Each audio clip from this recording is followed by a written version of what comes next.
Meadowview Growers.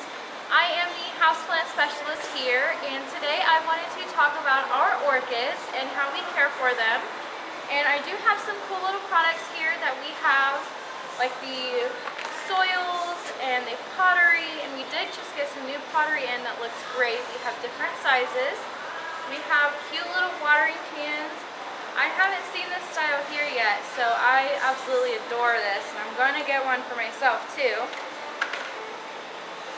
So here is our orchid. It is in beautiful bloom right now. So these guys are called epiphytes. So that means that they can grow on other plants, like I have behind me. We have them growing on a tree. That is why they like to have the bark chips in their soil mixtures, so that they have air get to their roots a lot easier. So if it's just plain potting mix, that will not be good for them and they can suffocate. So they need to have that aeration to their roots. So in this soil here, I keep calling it soil, it's more bark chips than soil, but there is still some soil in there to give it some texture and some extra flow. So that is why on the orchid pots you will have all of these little holes to get extra air to the roots. That way they're not sitting in water, because that is not good for the orchids to sit inside of water. Apart from the orchid bark, you can also use sphagnum moss, which is how I attach them to our tree here. So I didn't use any bark chips at all. I just used the sphagnum moss. I soaked it down. And you can do that in your pot as well. I also have some fertilizer here. Now this one you want to mix in with your water, and it has the directions on the container. So you just get your watering can, you fill up the water, you put a little bit in there, you shake it up, you stir it up, and then you can pour it right into your plant. I water the orchids once a week. They do like to go dry in between waterings, but don't let them get too dry. So I water them once a week, and I'll let the water run through 3 times. So I'll water it all the way to the top, let it flow out the bottom, water it up again, let it flow. I recently learned as well that they like to stay in the range between 40 and 60% humidity.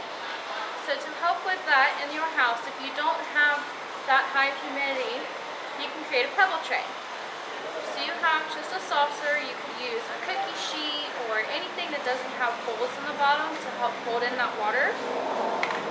And you can grab some gravel or some pebbles, river stones, whatever you like, and fill it up. So that way, when your plant sits on the pebbles, the water will evaporate off of the petals and go into your flower.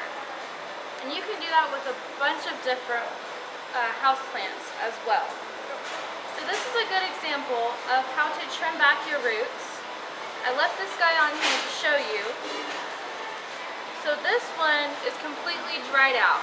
It did get damaged, so I'm just going to trim it back to where I can start seeing that lush green again. And sometimes they'll be white, they'll be brown, but if they're really mushy, this one is extremely dried. There's some pieces missing from it. That's how you can tell that it's a bad side there.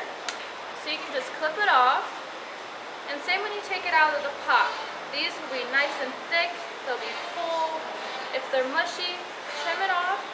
And it should have like little perforation there of where the bad starts.